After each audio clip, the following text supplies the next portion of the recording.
Kami dari kelompok 7 yang beranggotakan Aristia Fadila, Erliska Yuniar, Laila Destiana, Octaviera Ratna, dan Titan Samudra akan mempresentasikan hasil diskusi kami yang berjudul Kebijakan Pemerintah dalam Menangani Konflik di Tengah Pandemik COVID-19. Saat ini, Indonesia sedang menghadapi pandemi global yang juga merebak hampir ke seluruh negara di dunia.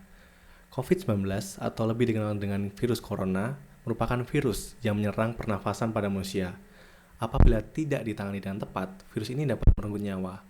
Banyak sektor kehidupan yang terdampak dari virus corona, atau dengan kata lain, timbulnya kerugian atau hal buruk. Disinilah masalah mulai timbul dari pemerintah sebagai pengatur negara maupun rakyat yang ingin aspirasinya tersampaikan.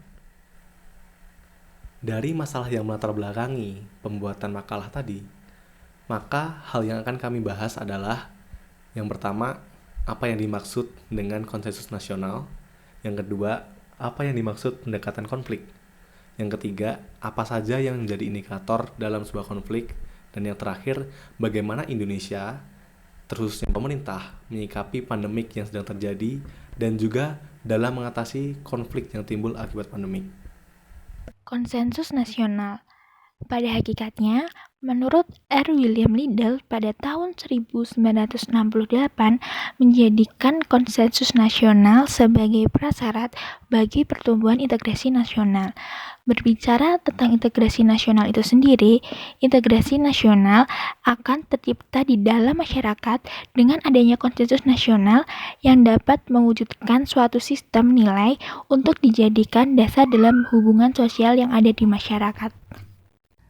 Ralph Dahrendorf, salah satu penganut pendekatan konflik, memandang bahwa perubahan sosial tidak terjadi melalui penyesuaian nilai-nilai yang membawa perubahan, tetapi terjadi akibat adanya konflik yang menghasilkan kompromi-kompromi yang berbeda dengan kondisi semula. Menurutnya, konflik dapat terjadi karena adanya status sosial di dalam masyarakat, baik itu benturan antara kaya dan miskin, pejabat dengan pegawai rendah, majikan dan buruh, dan sebagainya.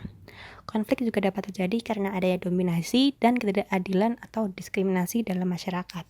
Intinya, teori pendekatan konflik ini memiliki pemahaman bahwa masyarakat memiliki dua wajah, yakni masyarakat bisa tunduk pada perubahan dan juga masyarakat bisa menyebabkan konflik maupun perpecahan. Taylor dan Hudson dalam Syahbana tahun 1999 mengkategorikan 5 indikator dalam menggambarkan intensitas konflik yang terjadi dalam masyarakat Indonesia.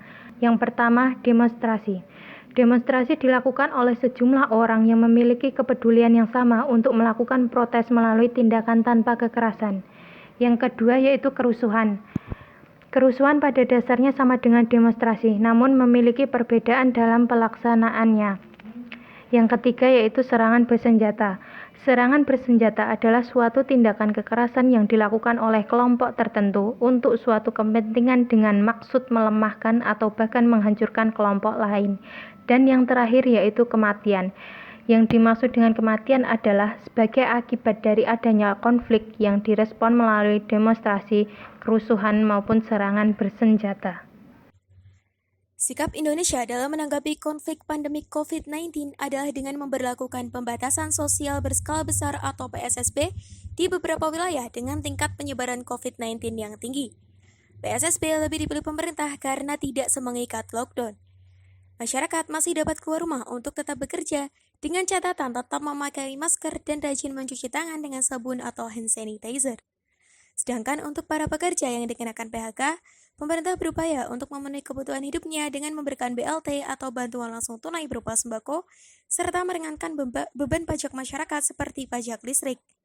Upaya demi upaya terus dilakukan pemerintah, dan masyarakat diminta untuk bekerja sama dengan menaati kebijakan yang ada untuk memutus mata rantai penyebaran COVID-19 di Indonesia.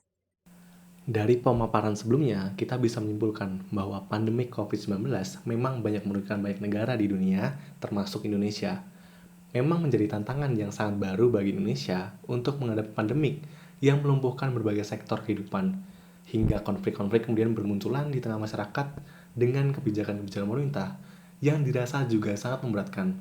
Wajar apabila konflik muncul sebagai proses sosial yang akan terus-menerus ada seiring berkembangnya zaman. Dalam hal ini, pemerintah harus menjalankan perannya dengan berupaya sekuat tenaga untuk menekan penyebaran COVID-19. Selain itu, pemerintah juga harus berusaha untuk meringankan beban rakyat, misalnya saja dengan membantu pemenuhan kebutuhan masyarakat. Masyarakat juga berperan dalam membantu upaya pemerintah untuk menekan penyebaran COVID-19, misalnya dengan melaksanakan semua aktivitas, baik belajar, bekerja, atau beribadah dari rumah. Sekian presentasi dari kami. Apabila ada salah kata, kami mohon maaf. Dan jika ada tanggapan, kami persilahkan.